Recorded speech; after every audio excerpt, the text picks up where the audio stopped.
and Big Mike. I Only Touch Greatness podcast. Hayes Entertainment exclusive. Giant Hayes and Big Mike are taking over the podcast scene in Vancouver. Get down or lay down. Lay down. Rob, What's up? how's it going, man? Doing well, you? Good. Thank you very much for taking your time for us today. We appreciate it. No problem. I got Mini Don Cherry with me today. Who's that? This guy right here. Just a second. I don't see shit. Oh. Just a second. Just a second. I'll get it figured out. Yeah, you will. Oh, you don't look anything like him.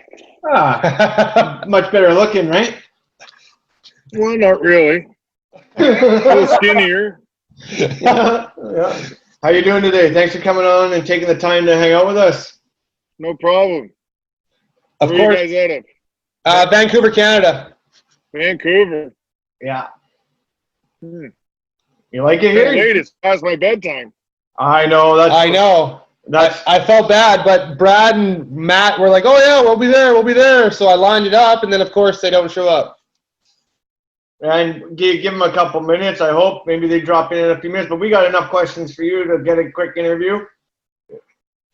In 1991, you won the King Clancy Memorial Trophy. What was that like? 99. Oh, sorry, 99. I misread that. Come on, Don. Let's get your head out of your blues butt there, buddy. It was actually pretty cool. I got the thing right here.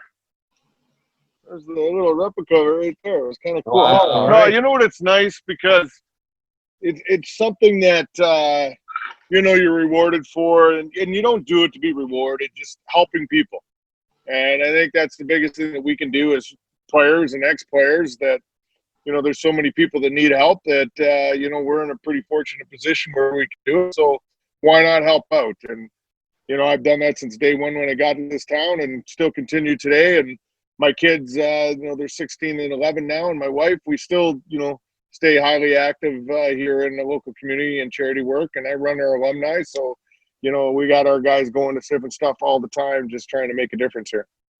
Yeah, we're hoping that your alumni comes here because I know every year there's a different team that comes here. So it'd be nice if you guys came to Vancouver.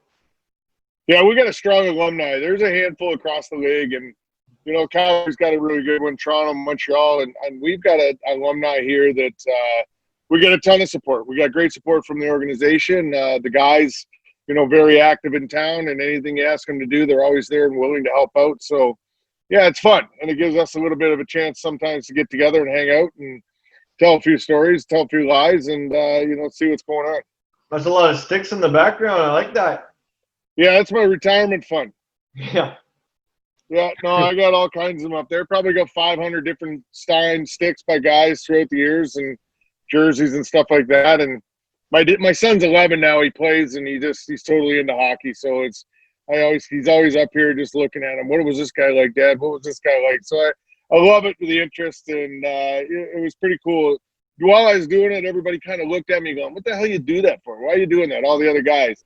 I've had multiple guys call me and ask me, "You got one of my sticks? I never took a stick. I don't have a stick. Can I get it from you?" So that was kind of cool too, that you can kind of give back to them when they finally realized it was a little more of a keepsake than just a tool. Yeah, Kelly Rudy actually told us that too. He said he's got a whole sea can like full of equipment and sticks and stuff, and he said he never knew about that until he calls it the Wayne Gretzky rule. Wayne Gretzky and him both went to LA at the same time, and I guess Wayne went up to him and said, "Hey, before you sign that contract, make sure it's in there that you can take your own stuff, because I guess otherwise you guys had to return it." Oh yeah, I know the teams took it, and that wasn't so much at the beginning, but as the years went on, they started understanding that there was a profit to be made in this stuff, and the second you changed a piece of equipment, bang, it was gone. You never saw it again, and so many times you'd come into the room and there's a brand new jersey hanging in your stall, and it's like, what the hell is this? You just got one broke in, it's gone, because that's what they did. They needed to do it to make money, so so be it. But I can understand a guy like Wayne wanting to keep everything he was actually using. Yeah, you had your first NHL goal was on your first NHL shift, I believe, right? And shot. Oh yeah, first shot, first shift. Tom Barrasso in Pittsburgh. And it was cool because, you know, I never played early in the game, and all of a sudden got that first shift and bang, went out and scored, and you're like, oh my God, you know, what's going on here? I ended up getting a goal and assist +3 in that game, and statistically wise, it was the best game I ever had in the NHL. So I kind of look back now, and I'm like, you know, and that night I could have had my only Gordie Howe hat trick too, because remember Rob Brown, who used to play for Pittsburgh, challenged me to a fight, you know, at a face-off. He's like, let's go. And I'm like, look at him going, screw you, I'm on a roll here. I'm going to keep this one rolling. And I didn't. And that would have been my own Gordie Howe hat trick that I would have had when I first came in. Actually scored a goal in my last game last shift too. So that was a pretty cool thing. That was our next question about that. So I'm going to go off the board here. Shane Corson was telling us a story when we had him on the show the other week about that line brawl you guys had where he lined up with Brad May. The other guy on the line. Who would have ever been? Okay. And then we might as well bring. Of course, would have been a good fight, though. That would have been a pretty good fight. Maisie was a tough guy. Shane's a heck of a tough guy, too. And Maisie was one of those guys that'd either kill you or hurt himself because he hit so hard. So his hand would always blow up or his shoulder would pop out. But, you know, most of the time. And we had some runs with Shane Corson along the way, too. We really didn't see eye to eye when we played against each other. And got to know him since, and really good guy. And just it's just amazing. You kind of battle, and then finally get to know somebody and get the chance to talk to them, see what they're all about, and realize they're pretty good people. Definitely. Shane was saying that his fight with May at that same moment, that they fought so long that his arms were like Jell-O by the end of it, and May was a hell of a fighter. And I'll tell you what, back in the day, it was a marathon. It wasn't a sprint like it is today. They throw 3 or 4 punches now, and they throw to the ice, and, oh, great fight. I'm like, what are you talking about? Back then, when you grabbed onto guys, I can go back to Chris Nyland and Jay Miller and Marty McSorley, and, you know, the list goes on of guys that when you grabbed on, you better knew that you were going to be in there for 2, 3, 4 minutes sometimes, and you just wanted to die when it was over, because half the time you go to the box for your 5 minutes, it wasn't near long enough even to get your breath back or even feel your hands or your arms. You go back over to the bench, and all of a sudden you're back out on the ice. You're like, what the hell am I doing out here? I can't even move. But it was an endurance marathon when you grabbed on to certain guys, and you know that's kind of diminished now. But for the most part, I can remember having a fight with Denny Val one night. We started at one end of the ice, it went to the other. We went back to the other end, and we ended up at center ice, and it was just, you know, just nonstop. So that was cool then. Oh yeah, there's nothing like that anymore in hockey. It's that's definitely out of the picture now. Two staged. Well, the kids now they don't know how to play that game because they're not taught that game. They're not expected to play the game. You know, in junior, I think, what is it, 3 fights in a season? You're suspended for a game. Yeah. College, they're definitely not fighting in college. So, you know, some nights you're standing there, you're doing your work, and you're like, this would be a great time for somebody to do something. And then it clicks in your head. You go, they don't know what to do. They've never had to do that. And coaches don't coach that way anymore. We used to use it as a tool. We used to play, especially at home, you know, especially when Brad and I and Matthew and Bobby Bugner, and we always had guys, Gordy Donnelly. John Muckler used it as a tool. He'd start 5 of us and just say, boys, get the building going. We'd go out and get 3 or 4 fights and step aside and let the big boys step in and take over the game. But it was used as a tool to get not only yourself, but put a little doubt in the opposition and get the crowd going. So there were so many ways to use it that, you know, now I just look and I go, being somebody that could be out there right now and be intimidating would be such an advantage, because I think that you could work these guys so bad and so much that, you know, they'd be running for their lives to the door just because they didn't want to get involved with anything. I feel like Tom Wilson's the only guy that's even close, and he's not even that close. Well, Tommy Wilson, Ryan Reeves, you know, yeah.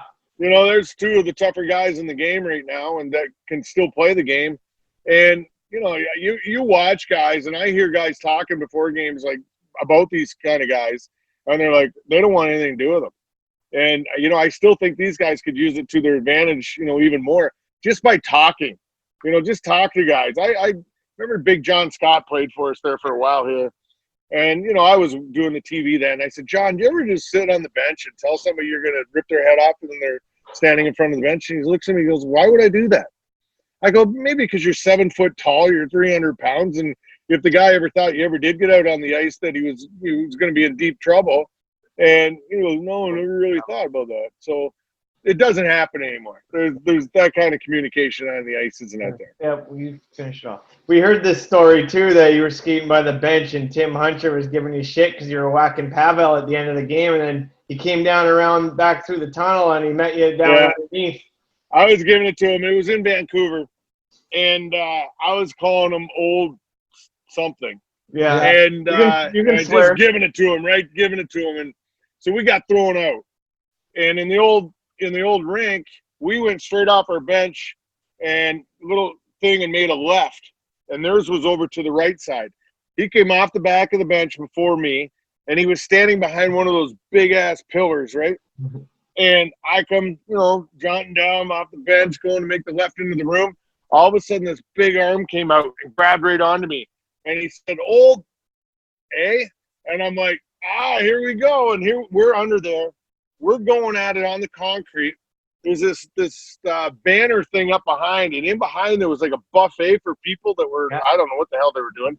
We go flying through that thing, knock over the tables. Everything's going everywhere. My trainer's out there, and he's like, ha, ha, ha. And he doesn't know what to do. And Quinn comes out the bench, and he's like, back right off. And we're like, both stopped instantly. And it was like, we just kind of looked up, stood up, broke up, and went our own directions. But, yeah, we went out there for a little while. That story to a T is exactly the way he said it, too. So neither of you guys are bullshit. So it was pretty cool. It's tough to stand up on concrete when you got skates on. And we were like, and I can just remember seeing the people there like, oh, and I don't even know what they were doing down there, but that's what it was. And my trainer always acted like the toughest guy in the world. We used to call him Don King because he always wanted to set up the fights and all this kind of thing and gave out robes. But all of a sudden when it was happening, he was right there. I can remember going, hi, it was like a hot potato, just didn't know what to do. And he was all nervous and scared of what was happening. So, yeah, that was a long time ago. Yeah, pretty good story, though. I'm that old guy now. Yeah, we wanted to bring that up for sure. It was a good story when Tim was telling it, so now it's a good one on your end. And like you were saying, none of you guys got suspended because there was no cameras, there was no social media. Now you would be suspended. Nobody even knew what was going on under there. Other than, them hearing the ruckus and Glenn stepping off the bench and my trainer coming out because he was going to the room with me just to hang out. So, yeah, it was – yeah, that kind of stuff happened a lot back then, and just nobody ever got in trouble for it. So was Barnaby really the worst shit talker in the league? He was right up there. Barney had no boundaries. He would just let it go.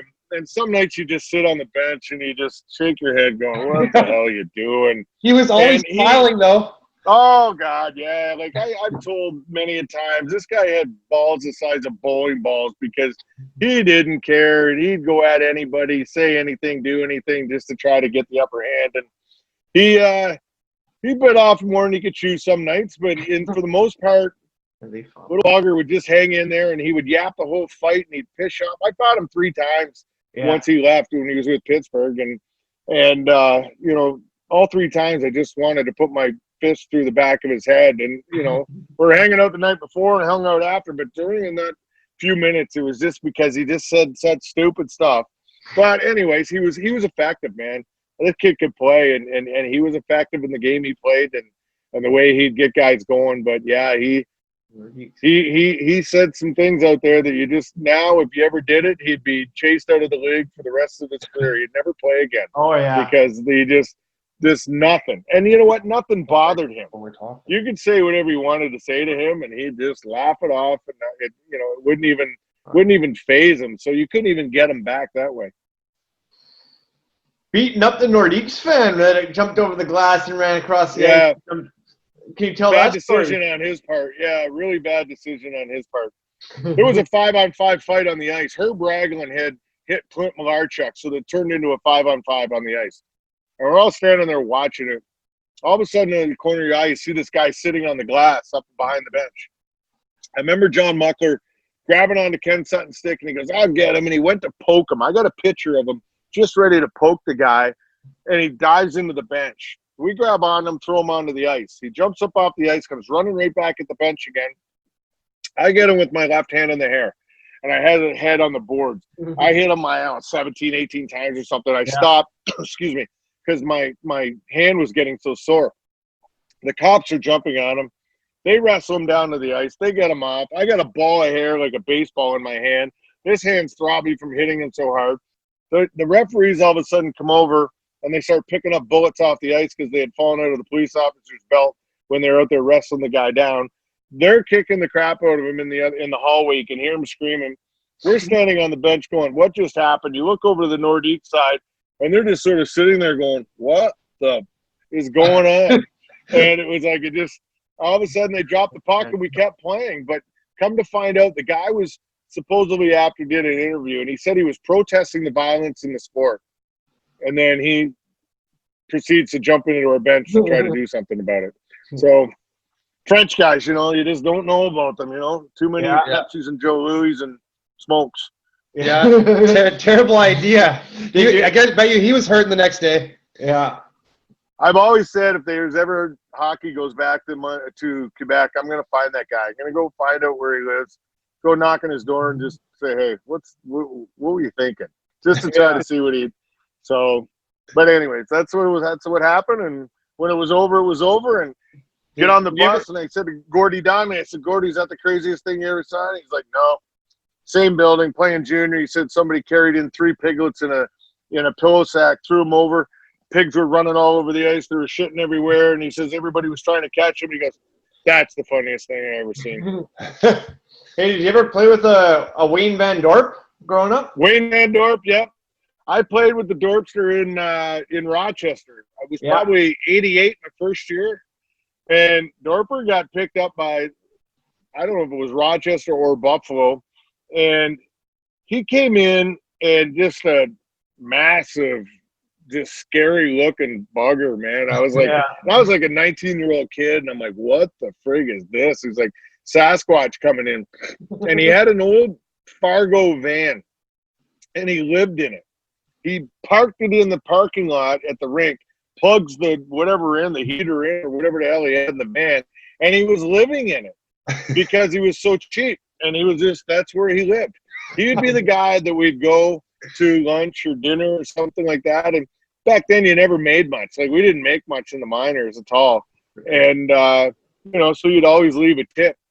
Harper was always the last guy to leave, and he'd steal the tip off the table and, out you go. But beautiful man, good guy, great stories. And I'll tell you what, he's so nice. Like, he'd sit there and tell you whatever you need to know for hours and just laugh about it. But I had a lot of fun playing with him. It wasn't long, but I did experience Wayne Van Dorp. Yeah, he coached his kid and me, played hockey against each other as little kids, and he was the coach of the other team. I remember him tossing the benches off the behind the bench. He was throwing them on the ice. Oh yeah, it was great times. Well, he's a local legend around our neighborhood. He's a regular he's a regular at the Joe and B down the street. Yeah, our bar. That's the bar? Yeah.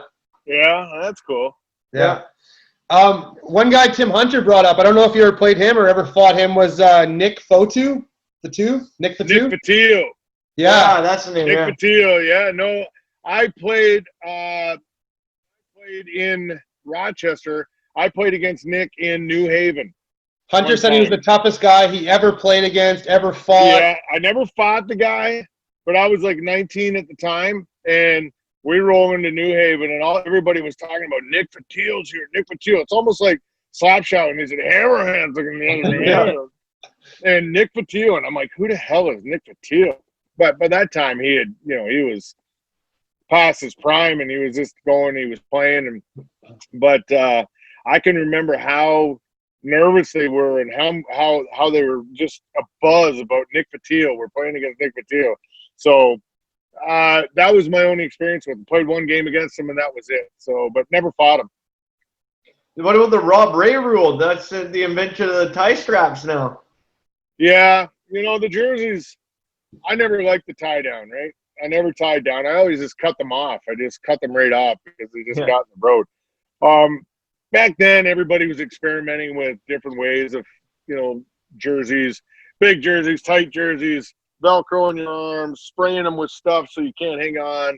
Vaseline all over their face. And, you know, the minors was just it was crazy there for a while just seeing it. And I only spent a year and a half in the minors, but I learned so much and just saw so much that.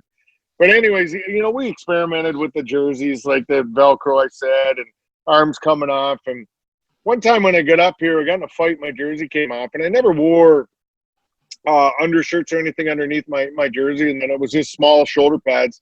So everything just came off one night, and it was like, as soon as it came off, like they had no what to do. They didn't know what to do. Nothing on to for balance or leverage or anything, and I was able to just keep going. And Jim Pizzatelli that I'm talking about, I'm like, hi, man, this worked good.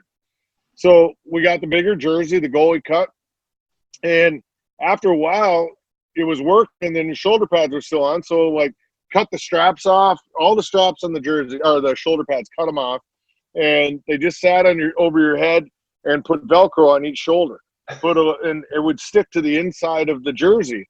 So it never moved. So the second somebody would grab onto them, you just kind of tuck your shoulders in and tuck your head down, and bang, it came right off, and there they were. You know, and you'd look up, and you're like, oh, and the guy will be like, oh, shit, you know, what am I going to do?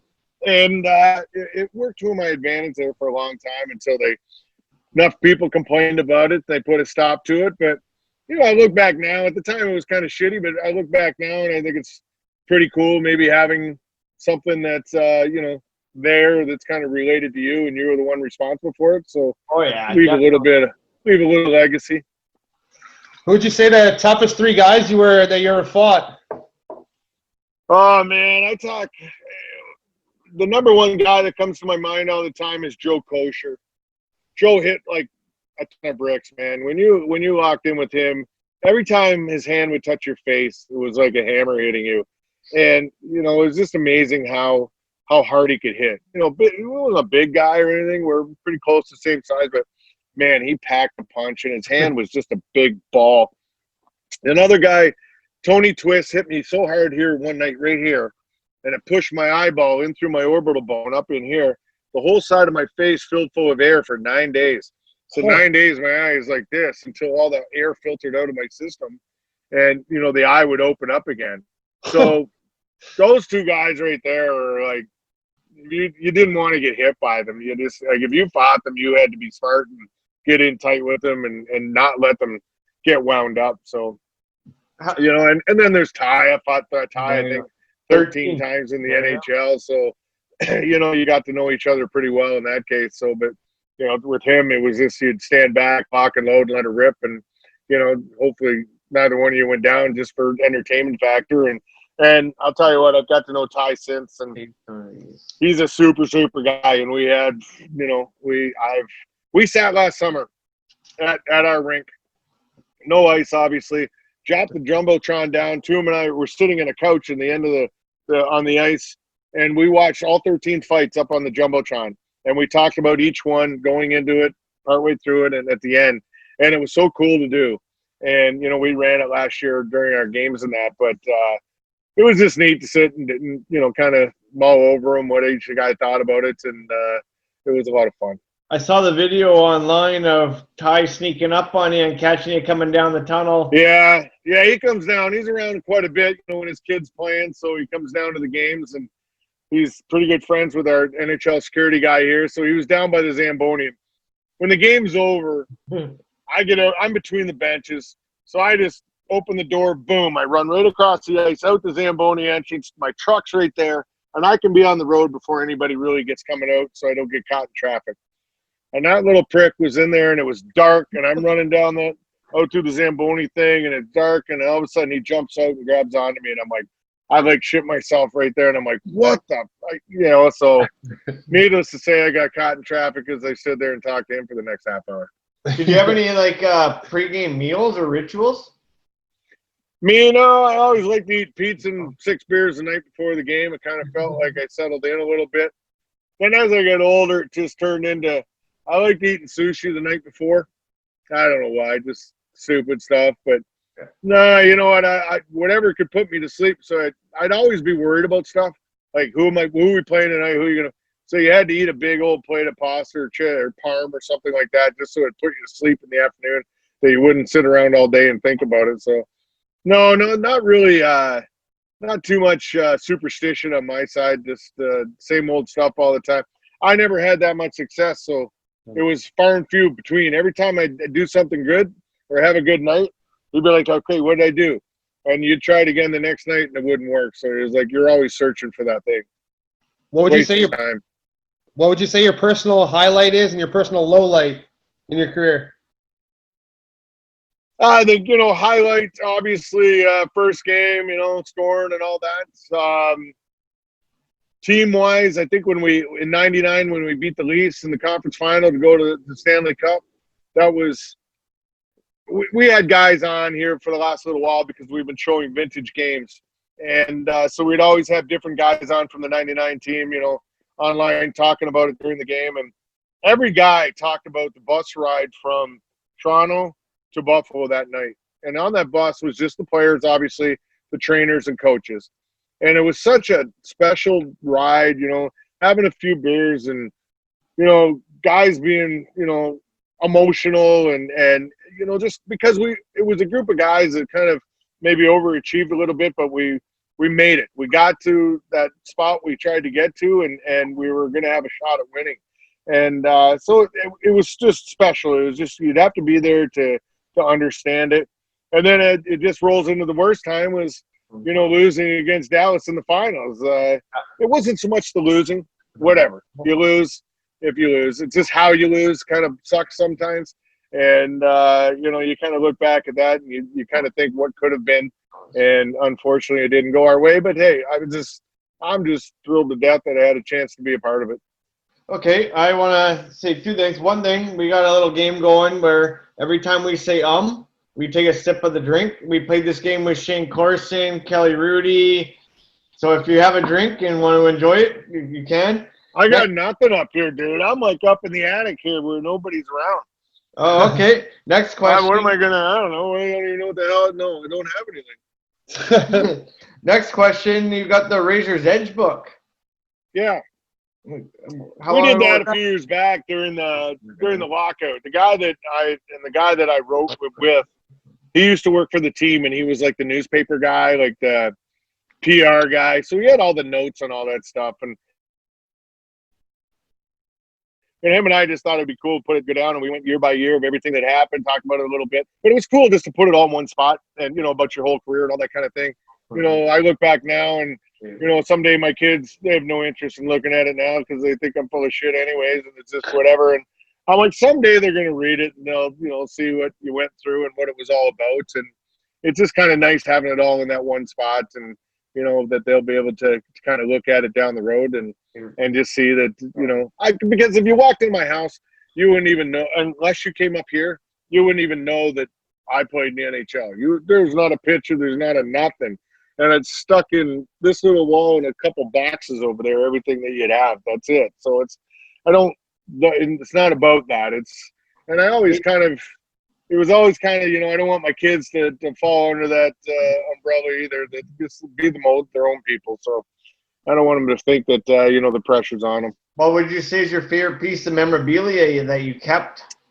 I got some good stuff. Most of it I stole over the years from guys. Marty Braun told me a story on the radio yesterday that I sold I took a blocker and a glove from him, and he never knew where it went. And I invited him over for dinner one time, and I showed my stuff, and there was his blocker and catcher, and he's like, son of a bitch, I lost that. I didn't know where it went.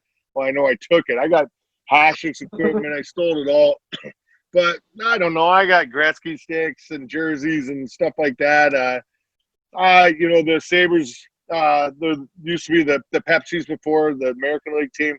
Got some of those old jerseys because they're pretty, around here, pretty valuable. You look back and, they're pretty hard to find. So Sabres, with their first in the year, they gave out a sword and a dagger to the sponsors and season tickets, and they're pretty hard to come by. And I just got one of those in the last 2 years here, and just things like that. But, just about any guy that was anybody that I played against, I got at least a stick from them and that kind. I got the Poundy box stored of the old odd they gave to me. It's kind of set up in my basement. Yeah. So that might be the only thing that if somebody came in, they went to my basement, they'd see that. That would be the only thing. Did you ever have any training camp fights? Like, was there a lot of fights back in the day when Training camp fights, oh my God, it was a fucking nightmare. It was Really? back then it was stupid. And, well, I fought Maisie in training camp. I fought Barney in training camp. Anybody that was coming in to be that guy or thought they were that guy, you know, it was always the first time you came across them, you know, and with the games you play, bang, you'd go at it. And I remember when Maisie came in, Mux loved Maisie. Like, it was like his little baby. And he's like, I got this guy, this blah, blah, blah. And I'm like, okay, whatever. And I'm like, I met him before. I'm like, hey, let's just go. And then he gets out there and he just gets so wired that he was like, we got to go. We got to fight just to do it. And this is like in the middle of a game in training camp. And I'm like, Maisie, I'm not going to fight you. We got to do it. Come on. You got to do it for me. So we fight, whatever. Barney, he comes in and Muck's like, I got Killer Barnaby coming in. I'm like, what's a Killer Barnaby? He tells me about it. He says, leave the kid alone. I'm like, okay, I don't have any problem. I was at the point in my career, I didn't want to fight these guys. I knew as soon as exhibition came, it was going to be a nightmare anyways because of all the other guys on the opposite teams. So here's Barney. Barney's being Barney out there. We end up getting in a fight. I'm looking up, and Mux is shaking his head, pissed off. But I fight him, and he goes down. I just sort of stand there because I'm tired. He gets up, and the referees are just whomever, you know, in training camp. They're not actual referees. I kind of just let him stand there. And then he skates back over, and his gloves were at my feet. And he goes down, and he bends over in front of me to pick up his gloves. And when he did, I just suckered him and knocked him down right there. And then I was like, I skated over to the penalty box, and I was like, that's enough, you little shit. Let's just leave it and move on. But that was just the kind of guy he was. But there was, oh my God, fights. Everybody fought in training camp. So you were around for the Clint Malarchuk neck? No, that was my first year in Rochester. I was in Roch that year. Okay. But I was there for, what's his name in Florida that it happened to in Buffalo? Zednik. Richard Zednik. Yeah. And I was between the benches that night. And it happened over in the right corner in our building. And when he came skating by me, he had his glove on still, and he had it over his neck. And the blood was coming out between his fingers. And I'm like projectiling out a foot. That's how bad it was. It was the craziest, worst thing I ever saw on the ice. I saw guys swallow their tongues and they go into convulsions and stuff. But I'd never seen anything like this. That if that guy had laid on the ice and waited for somebody to come, he might have been dead. And he was just got up and gone, and away he went. He probably, I think he, from what they say, he saved his own life by doing it. But nasty. Never experienced it. Don't ever wish that on anybody. Oh yeah, that's what Clint was saying too. Because we had Clint Malarchuk on a couple weeks ago too, and he was. Man, you guys are scraping the bottom of the barrel. The guys you get on here, eh? Hey, it's called I Only Touch Greatness. I only touch the best players. How about Clint? I love Clint. Oh my good God.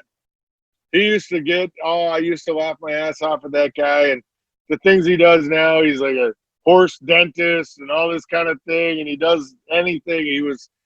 We had him out in Vegas there a few years ago to the awards, and him and his wife came down, and we went out for dinner, and, you know, here we go to this really nice place, and here's Clint walks in the old dirty jeans and his cowboy boots. He's like, hey, you know, this kind of being Clint, didn't give a crap about anything, and I love that man. Yeah, we had Theo Fleury on a couple nights ago as well. Oh, is that right? Yeah, Theo was a hell of a player, that guy, man. Oh, what yeah. a story, too, eh? Amazing story. Clint and him both. It's amazing what some guys have gone through. It's just truly, truly amazing. Yeah, that's for sure. I grew up always wanting to be like Theo on the ice, and I'm small, and I wear 14. I played dirty like him. I'd hack him in the legs, and the smallest Your guy. head looks too big, though. It's good for head. I gotta put a helmet on. Okay. He skates away whenever someone fucking asks him to go, though. No, they don't. I want to go. You want to go? You just can't get those gloves off, eh? Yeah, I know. The helmet's glued on.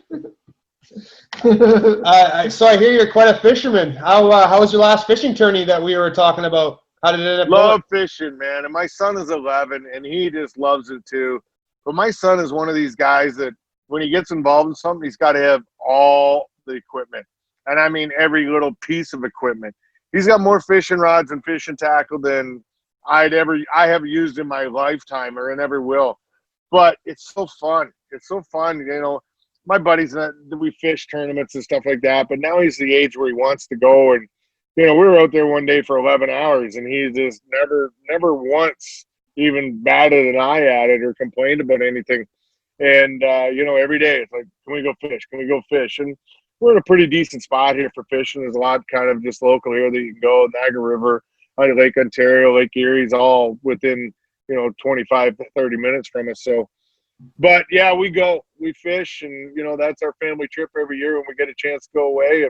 And then when we go up north to Sterling, which is Ontario, about 2 hours east of Toronto, it's unbelievable fishing up there. So as soon as we get up there, he's with my nephews, my dad, and, you know, away we go. It's like, see you later, girls. They all stay at home, and we're gone. So, no, that's a big part. I love to hunt and fish, and that's kind of my relaxation and getaway for the.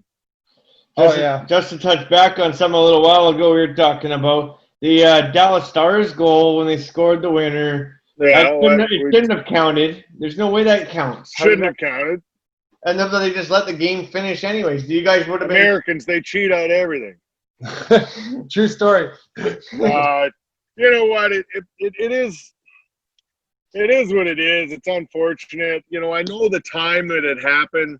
You know, the situation. As soon as that goal went in, it was so late that the doors blew open the Zamboni. There's like 500 people rushing onto the ice. By the time they got and realized what had happened, even to go up to the booth, the guys in the booth were already packed up. So there's nothing they could do. Yeah. And so what are they going to do? Throw everybody off the ice, get the guys back in the booth, and, you know, review it and go from there.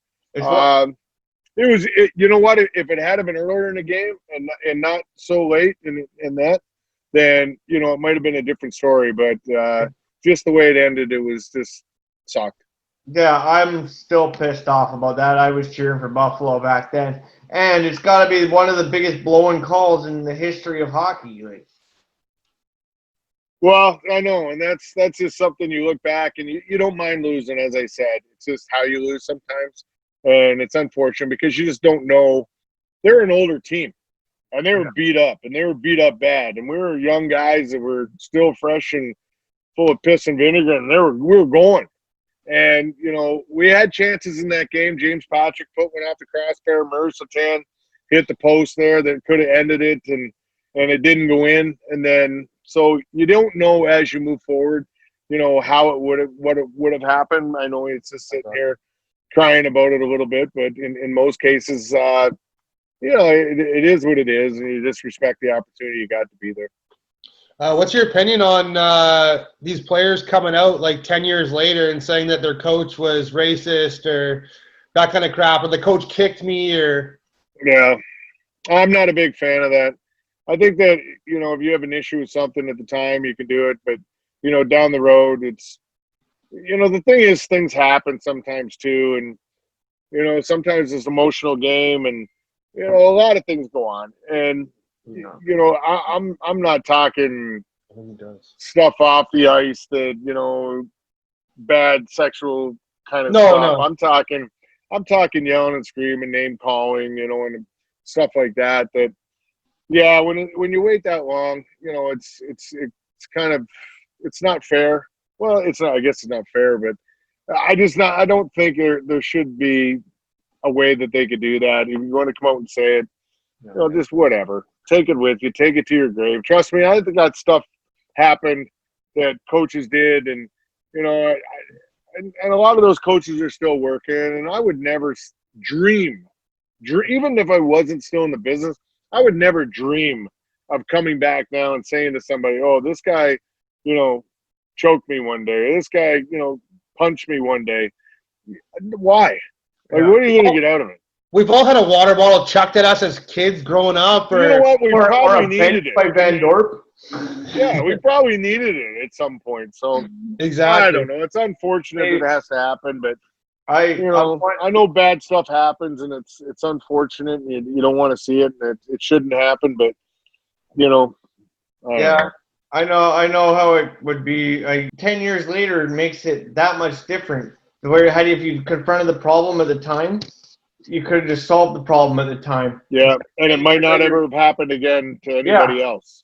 Exactly. So yeah, and sometimes the coaches don't even know they've done it. They're hard on the kids. That's how you get them to learn. Tough love. yeah. No, there's stories I could tell that from, but you just like it doesn't get you anywhere. No. It doesn't. It's not. So, anyways, Flows right into our next question. Lindy Ruff, you bonehead, Lindy. I wrote it down at work wrong. Really?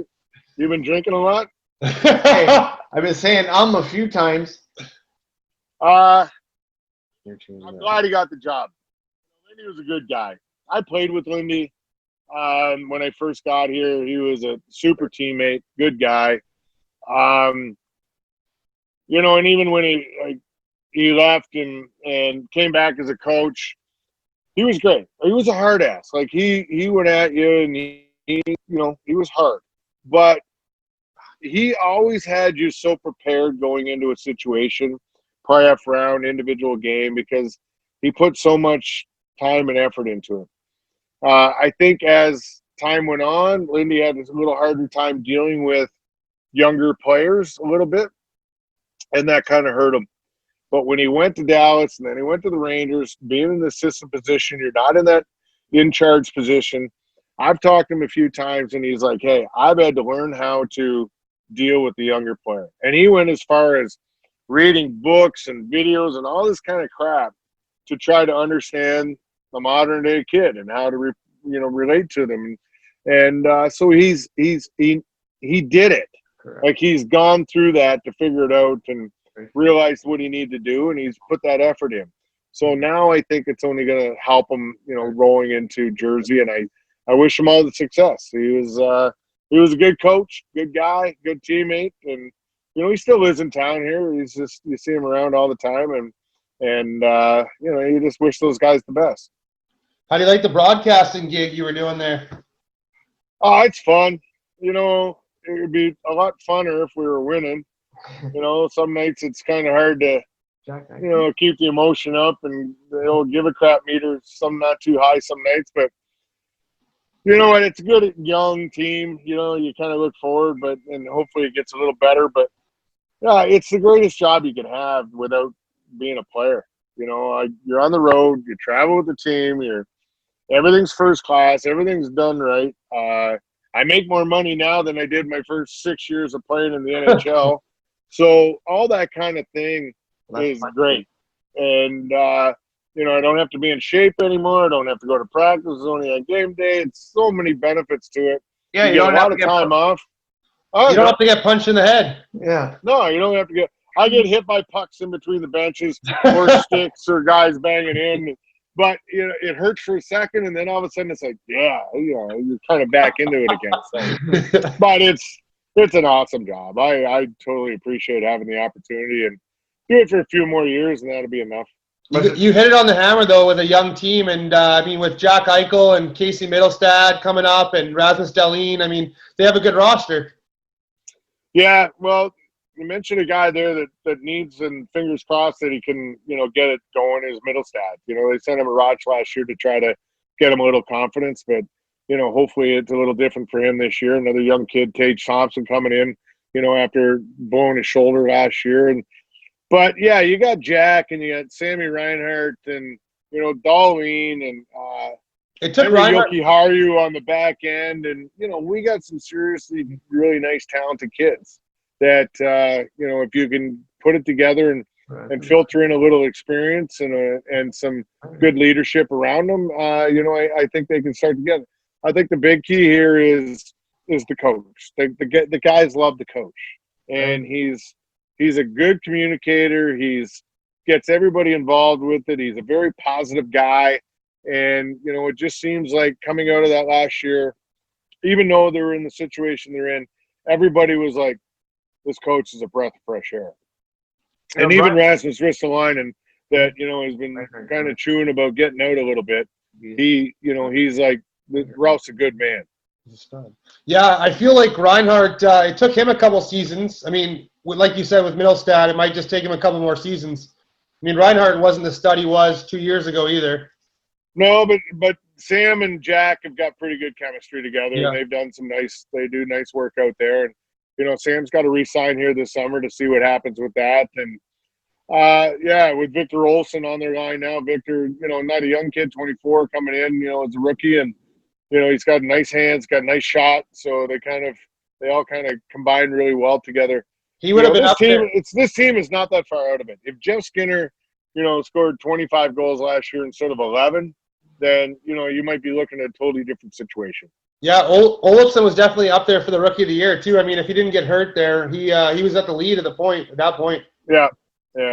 No, he's got a quick shot, really nice release. You know, not a big guy, not great defensively, but man, when he gets in that position, man, he can let her rip. Yeah, he's no Quinn Hughes. Huh? He's no Quinn Hughes. Quinn Hughes, way better Rookie of the Year. Cale Makar, son. Is that your pick? Would you go Cale That's over my Quinn? pick. Yeah. Oh, Makar's sweet. Have you had a chance to see this guy live? Yeah, I've seen him live. I got season tickets to the Canucks. I dressed like this to the Canucks. Sick. This kid is really good. Really good. He was okay. Makar, pretty good. Yeah. I'm a big fan of Quinn, though. I think Quinn needs to get it. Needs to win it. Yeah, No. it's gotta be Quinn Hughes. Why? Because he plays in Vancouver? That's right. That's one reason. He also led in points. He also didn't get injured. He was consistent. Well, if this kid didn't get injured, True. it wouldn't even be close. Yeah, that's true. And even when he came back, he was great. Yeah, So this kid's a package, total package. He was amazing. He was amazing last year in the playoffs, and now they got another. Colorado's got another stud coming there, Bowen Byram. Yeah. So it's but it's still no Hughes.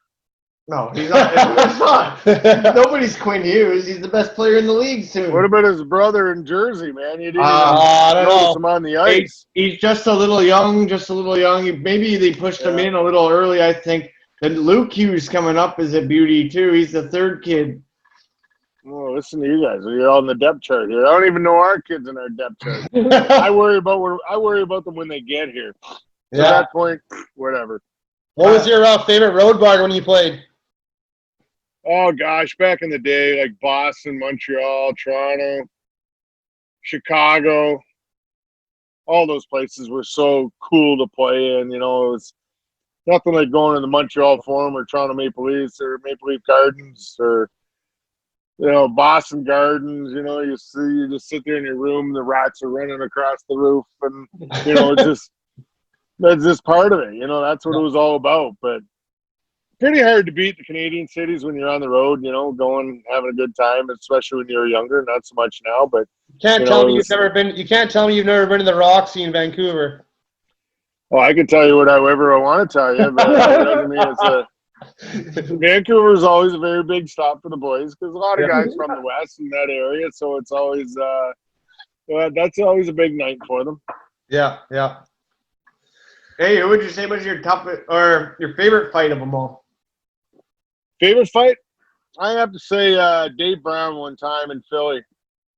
We went at it, and I remember as we're getting ready to go, I can hear John Muckler on the bench. He's yelling, "Don't do it! Don't do it!" And I'm like, "Too late now, dude. I'm deep into this one." Him and I go at it, and it was earlier in my career, and I was like, you know, so you didn't really know if you could fight the big guys, all this kind of thing, and consistently. And him and I went at it. Both of our jerseys ended up coming off. I knew it was a marathon, and I ended up finally catching him right in the right cheek or the left cheek, and he buckled. And he came into me, and I kind of grabbed onto him, and he's like, that's enough. And I'm like, holy shit, I just buckled Dave Brown. And I'm like, I skated away, and like I thought I was the coolest, biggest, toughest guy in the world just because of, what just happened. But yeah, it was a pretty special fight for me. I think it was kind of that fight that gave you the confidence that you could kind of, do that. Hey, do you have a favorite sports movie from growing up? Or Well, I think we all just fall back to the old Slapshot one. Like Yeah. I said, my kid's 11, and him and I watch it. We got it on whatever it is, Netflix or whatever, and we always pop it up every so often. He's always watching it on YouTube, and he's like, "Dad, listen to this one," and he's got all the same lines memorized that we had memorized as kids. And Have you met the Hanson brothers? Yeah, I actually did a commercial with them here one time, and I've played a couple games with them over the years, and super nice guys. We did a pasta commercial here, a pasta sauce commercial here one time when it was set up when I was still playing them. Yeah, it was pretty neat. Spend a day with them, and then a few times, as I said, for alumni stuff over the years, you've run across them at games and that. So good guys. Yeah, do you remember the Sports Center commercial where you beat up the Courier? Yeah, that was for ESPN, yeah. And that was just after, it was like 95 when we got the new jersey. So it was kind of the unveiling of the new jersey as well. And it was just actually on, and it got ranked number 3 all time for their Sports Center commercials. So it was kind of cool. I was on, and I'm watching it. It's working its way down, and my family's in the house going a million different directions. And I'm like, it's going to happen. It's going to happen. It's got to be. It's got to be. It's got to be. And by the time number 3 rolled around, they were all gone. I don't know where the hell they all were. And there I was. I sat on the couch and watched it myself. And I'm like, yeah. I had to video it off the TV. And it was cool. It was cool to do. And, yeah, it was something you win there. And you flew in and you got there early and spent all day and then flew right back again when you're done. It was just that was a marathon, that one. Because they take about 1,000 different takes when they do those commercials. So. Yeah. So you had 700 penalty minutes in 125 games in the AHL. I think that's a record. No, that was a busy year, the first one. I had 446 minutes and 46 fighting majors, I think, that first year, and it was only like 60-some games. But that was when I got sent from Buffalo to Roch, and John Van Boxmeer was the coach, and he's like, hey, for you to make the next step, this is what they need. This is what they're looking for. Are you willing to do it? And I'm like, hell yeah, show me how. And so that year, like I said, you fought all the time. Boxy was good with it. He never looked at you like, what the hell are you doing? He knew, because he was there to produce players, to push the next level. So he understood what you were doing. And I think out of 46 fights, you might have won 6 of them. And, it was a long-ass season, man. But that was the only way you learn. The only way you're going to learn is jump into it, do it. And, at that time I was 19 and, you're fighting guys that are 35 plus, and that's what they've done their whole career type thing. And there was some rough spots, man. You walked into Binghamton and places like that and New Haven. You better have her locked in because it was a nasty place to be. Did you take boxing lessons or sparring or anything? Nah. No, one summer it was a guy back home that kind of the whole boxing thing, but it's just so totally different. The only real thing I kind of took away from it was, twisting at the hip when you're punching instead of just using your shoulder, trying to use that leverage of twisting at your hip as you're throwing the punch, and it gives you a little more of a oomph behind it. So I think after you learned that's what I took away from it then and helped you out. So we heard a good story one time at an event out in Vancouver that Dominic Hasek doesn't like to sign too many autographs for like his teammates type, and you picked them up and put them against the wall and told him to sign something for your sick friend.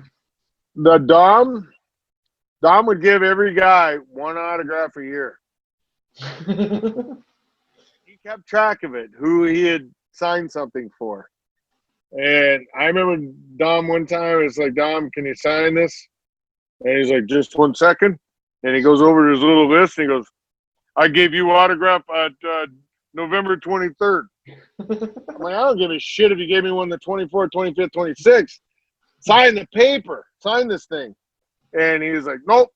And finally he was like, got mad and kind of give him a little shot and said, sign it. And then he finally woke up to it. But that was just Dom. That was the way Dom was. He walked through his own beat. He just kind of understood it. And, if he was a shitty goalie, he would have done something about it. But it was pretty hard to argue with him sometimes when, he was doing what he was doing at times. But, he's – and you know what? Dom comes back now, and Dom's a totally different person now. He's a guy that do anything for you. You talk about a guy into hunting and fishing now. That's what he does over there in a little Checkover, wherever he lives. And back then you'd never see him doing that, or he'd be like, what the hell are you doing? So, but yeah, you just respected him, let him walk through his own beat, and just kind of stood back and made sure he didn't get in any trouble. Two of Canucks fans' favorite fighters, obviously, were Brashear and Gino Ojic. Did you ever fight either of them? Yeah, I fought both of them. Brashear probably 3-4 times. Brashear was like my last NHL fight too, and when I was with Ottawa, him and I started a Wowley in Philadelphia. Was in front of the net, and him and I ended up going at it, and then there was a couple more fights at the same time, and we all got thrown out. And then it was like every stoppage of play, there was a fight from there on in. And that night it set the Ottawa Senators record for most penalty minutes in a game. And even Jason Spezza got kicked out for fighting. All these guys that would never – and we was just – then Jacques Martin hated me. And and this all happened after Brash and I started this whole ruckus. And guys were getting thrown – they were loving it. They were laughing their heads off. They were having a great time. And Jacques was so pissed off that, but it was cool. But Brash brought him, probably at least 4 times. And Gino just once. Gino out in Vancouver one time early in his career. Tough guy, man. Him and Donald Ardette were great friends. Donald's dad was a big part of, raising Gino and all that kind of thing. So by knowing Gino a little bit because of Donald and all that, so it was once early in the career, but then once I got to know him, we never fought again. What was your favorite Sabres jersey? Because they've had a few over the years. I still like the blue and gold, the old original ones. I'm kind of a traditionalist. I like the old school ones. I like the ones that, are never changed. Sometimes they chase all these new jerseys too much. Yeah. And I remember when we had the black and white and red come out. That day we revealed it, that the arena was packed. Mm-hmm. You couldn't get a seat in our building for this practice when we unveiled these jerseys. And they're cool, I guess. They were all right. We had good success while we wore them, so I think people kind of accept them a little bit. They brought out the goat head there that people didn't like, the slug one. The kind of one people hated that one, and then rolled into the new ones.